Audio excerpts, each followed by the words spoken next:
estratégico y más que nunca sería importante entonces atender a estas regulaciones porque es un tema que como ya está medio olvidado, el tema del cambio climático, calidad del aire, eso es muy conocido como el malo de la película, siempre es el dióxido de carbono, y sin embargo, pues como ahorita van a exponer nuestros especialistas, el metano también juega un papel muy relevante y bueno, tiene una gran contribución en un grave impacto sobre los efectos que estamos viendo del cambio climático. Entonces queremos vincular estos dos temas que son muy importantes en este momento antes de que tome posesión el nuevo gobierno y antes de que termine este periodo de consulta. Y bueno, estamos muy emocionados porque tenemos especialistas de alto nivel que nos acompañan, nos da muchísimo gusto. Los voy a presentar a los cuatro y después les voy a ir dando la palabra. Yo soy Margarita Campuzano del Centro Mexicano de Derecho Ambiental. La primera persona que va a tomar la palabra es Daniel Zavala.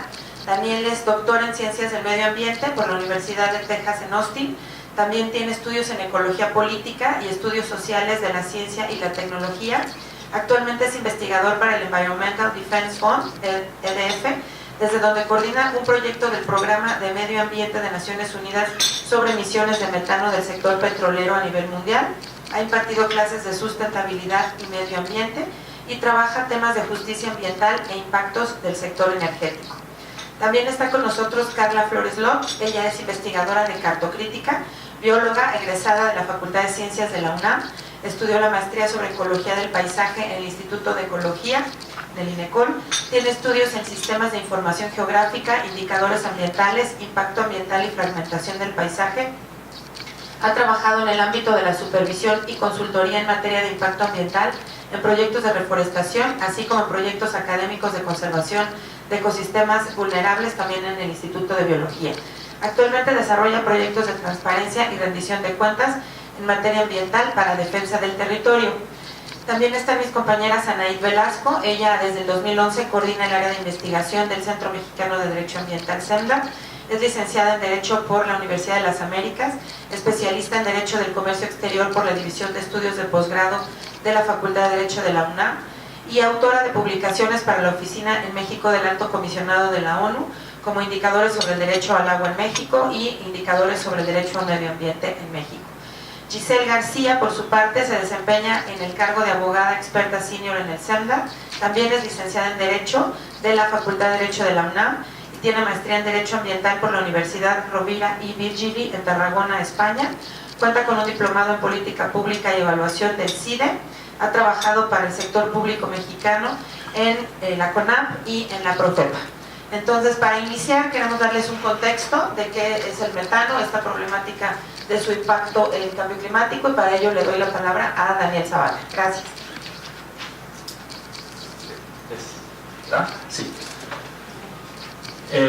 Muchas gracias. Sí, entonces voy a pasar algunos minutos nada más hablando en general de por qué nos tiene que importar el metano y después aterrizar un poco a la coyuntura actual en nuestro país.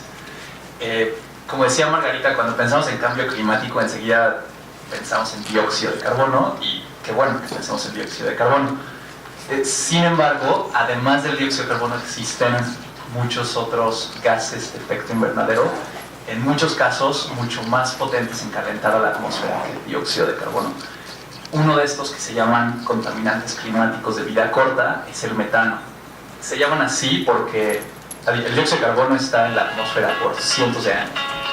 El metano solo está en la atmósfera por un poco más de 10 años. Sin embargo, por ese tiempo que está en la atmósfera, es entre 80 y 90 veces más potente en calentar la atmósfera que el dióxido de carbono. Es decir, si comparamos 1 kilogramo de dióxido de carbono enviado a la atmósfera contra 1 kilogramo de metano, en los primeros 20 años desde que se emitió, el metano es entre 80 y 90 veces más potente en calentar a la atmósfera. También algo que es claro en nuestro país, pero alrededor del mundo, es que el cambio climático no es un problema del futuro, no es un problema que podamos pensar en políticas públicas y ambientales en las siguientes décadas, sino que es algo que los efectos cada vez se sienten más y más afectan en nuestro país específicamente. Es por eso que entonces tenemos que pensar en las soluciones que se necesitan, además del dióxido de carbono, para lograr la reducción de emisiones necesarias. Y ahí es donde el metano representa un riesgo muy grande, pero también una oportunidad, porque si lo logramos controlar y logramos reducir las emisiones, es donde se tiene la gran oportunidad de frenar el cambio climático. La siguiente diapositiva, por favor. Se han hecho muchos estudios donde se modela la temperatura por calentamiento global por los siguientes 100, 200 años, y realmente lo único que importa de esta gráfica es la línea amarilla, que es a la que se refiere a qué pasaría si nos enfocamos en reducir dióxido de carbono más lo que SLCP serían estos contaminantes climáticos de vida corta, principalmente el metano.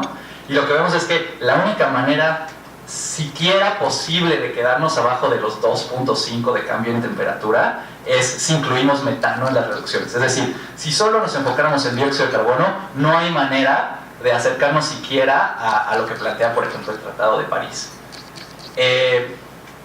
Entonces, del calentamiento que ya se siente hoy en día, el metano es responsable por 25%.